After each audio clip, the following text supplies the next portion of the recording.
Assalamualaikum warahmatullahi wabarakatuh. Bertemu lagi dengan saya Unu Hartomo. Pada video kali ini kita akan membahas mengenai mesin turbofan.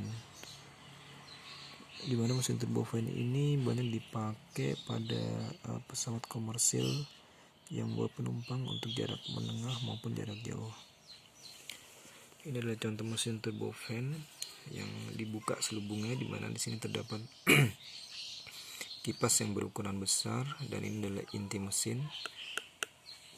Sebelum pembahasan lebih lanjut, kita akan membahas dahulu mengenai mesin turbojet. Nah, ini adalah contoh mesin turbojet dengan skema sederhana. Di sini kita bisa melihat bagian-bagian dari mesin turbojet, yaitu air inlet, bagian intake atau saluran masuk udara, kemudian bagian kompresor untuk mengkompresikan udara, kemudian combustion atau bagian ruang bakar atau combustion chamber. Di sini biasanya memiliki bentuk anular dan mengelilingi poros dari mesin tersebut.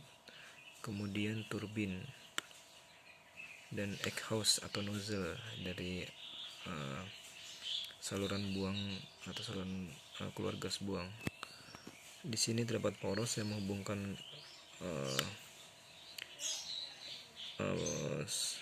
turbin dengan kompresor,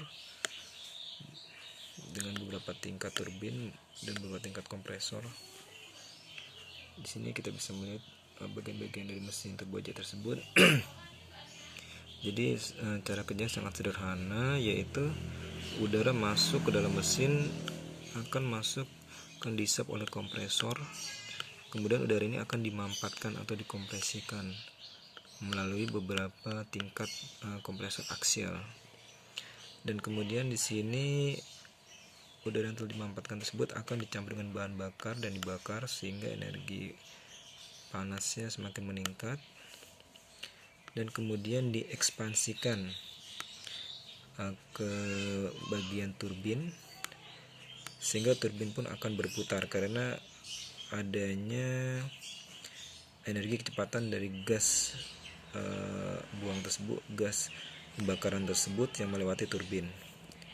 Dan setelah energi yang melewati turbin diabsorpsi oleh turbin atau diserap oleh turbin, maka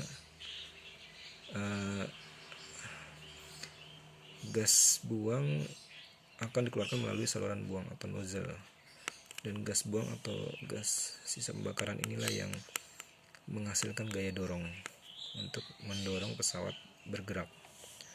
Di sini turbin yang bergerak ini akan digunakan untuk menggerakkan kompresor. Jadi energi mekanis dari turbin ini dimanfaatkan untuk menggerakkan kompresor yang digunakan untuk menghisap udara dan memampatkan udara. Jadi di sini mesin turbojet ini menghasilkan gaya dorong dari aliran udara yang keluar melalui saluran exhaust atau nozzle dari mesin tersebut.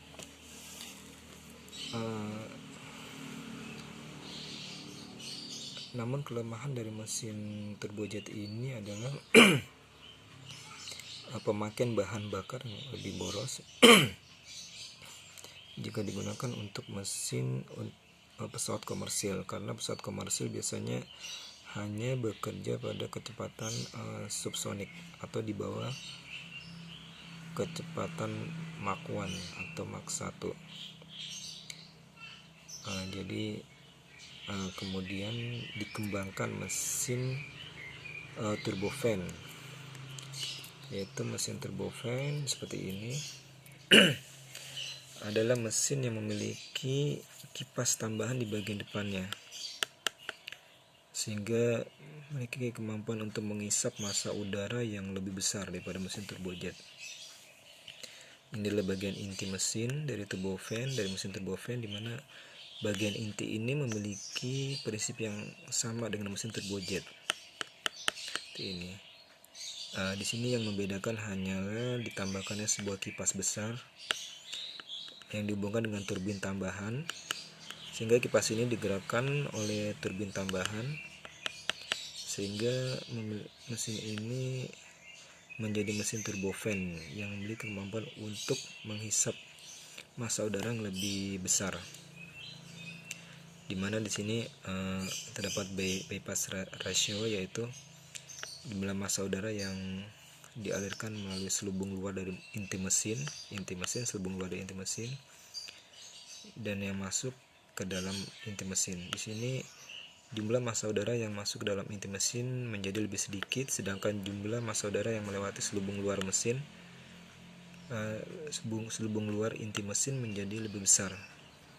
Dan kemudian gas udara yang keluar ini akan bersatu dengan udara yang keluar dari udara pembakaran yang keluar dari inti mesin, dan bersama-sama menghasilkan gaya dorong atau thrust. Nah, ini adalah contoh mesin turbofan. Mesin turbofan di sini terdapat, ini adalah inti mesin, dimana ini adalah mesin, sebenarnya adalah mesin turbojet, dimana terdapat kompresor dan juga turbin dan ruang bakar. Sedangkan pada mesin turbofan ini ditambahkan suatu kipas besar pada bagian depannya. Nah, sebelum bahas lebih lanjut, kita akan membahas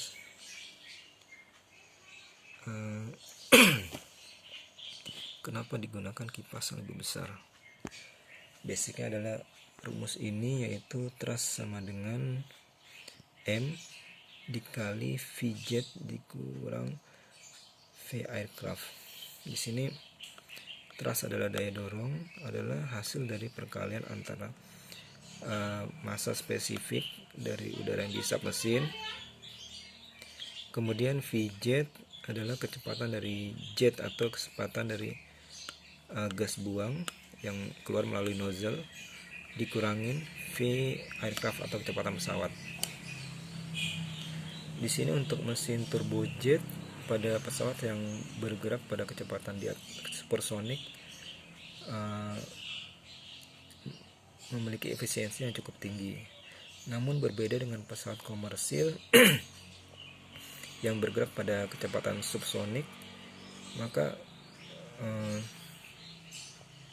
untuk menghasilkan thrust pada mesin jet atau turbojet biasa akan membutuhkan bahan bakar yang lebih banyak. Karena pada mesin turbojet massa spesifik yang masuk dalam mesin, massa udara spesifik yang masuk dalam mesin relatif kecil, dan untuk mendapatkan thrust yang besar atau thrust sesuai kebutuhan, maka harus meningkatkan V jet atau kecepatan gas buang yang keluar melalui nozzle. Sehingga di sini lebih membutuhkan banyak bahan bakar untuk mempercepat massa udara tersebut. Seperti ini. Ini adalah contoh mesin propeller atau mesin dengan baling-baling, di mana V jet-nya tidak terlampau besar kecepatannya, sedangkan V aircraft-nya sama, bila relatif sama, maka massa spesifik udara yang dihisap mesin sangat besar, seperti ini. Sehingga bahan bakar yang dikonsumsi pun akan lebih rendah daripada bila menggunakan mesin turbojet pada kecepatan rendah atau subsonik sampai subsonik. Di sini kita bisa melihat. Nah, di sini ini adalah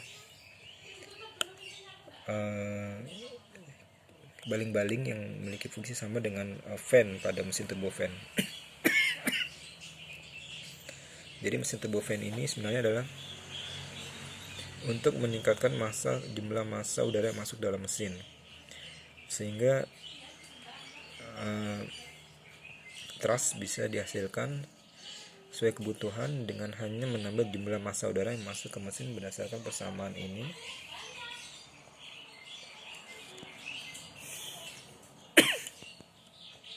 Sehingga bahan bakar yang digunakan pun akan lebih irit atau lebih hemat bahan bakar.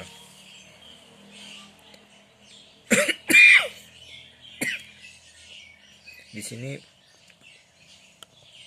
misalnya di rumus ini untuk mendapatkan massa spesifik udara yang besar adalah lebih mudah daripada untuk mendapatkan kecepatan aliran udara yang tinggi, karena untuk meningkatkan kecepatan aliran udara membutuhkan bahan bakar yang lebih besar, yaitu kalau dihitung bisa merupakan perkalian eksponen 2. Nah, jadi demikian secara singkat mengenai teori dari pemakaian kipas besar pada mesin turbofan yang dipasang pada suatu inti mesin yang pada dasarnya adalah mesin turbojet. Contoh pemakaian mesin-mesin pesawat terbang. Nah, pada awal pengembangan mesin pesawat jet, pada awalnya masih menggunakan mesin turbojet seperti pada mesin ini, yaitu Boeing 707, di mana masih menggunakan mesin turbojet, di mana mesin ini terlihat lebih ramping namun dengan suara yang sangat bising dan boros bahan bakar dan sangat boros bahan bakar. Nah, ini adalah mesin turbofan, yaitu untuk generasi baru diameter fan ini semakin besar karena untuk menghasilkan bypass rasio yang juga semakin besar, dan ini sangat dibutuhkan untuk pesawat modern untuk mengurangi pemakaian bahan bakar atau agar pesawat menjadi lebih irit bahan bakar sehingga biaya operasional menjadi menurun dan juga pada akhirnya dapat mengurangi harga tiket dari penumpang yang naik ke pesawat tersebut. Dan juga kelebihan lain dari mesin ini adalah suaranya tidak sebising mesin turbojet murni, karena mesin turbojet murni memiliki aliran gas buang yang sangat tinggi dengan kecepatan yang sangat tinggi sehingga menghasilkan suara yang sangat bising. Nah, ini awal dari Boeing 737 generasi awal dengan mesin turbofan namun memiliki bypass rasio yang sangat kecil. Di sini mesin terlihat lebih ramping, bisa kita bandingkan dengan mesin turbofan generasi baru pada pesawat Boeing 737.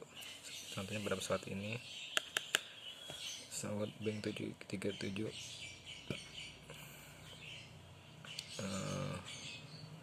Max 8 atau 7 ini.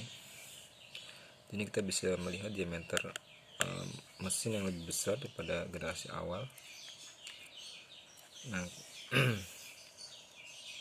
ini jadi hal yang menyebabkan Boeing 737 Max 7 dan Max 8 mengalami Max 8 yang mengalami kecelakaan adalah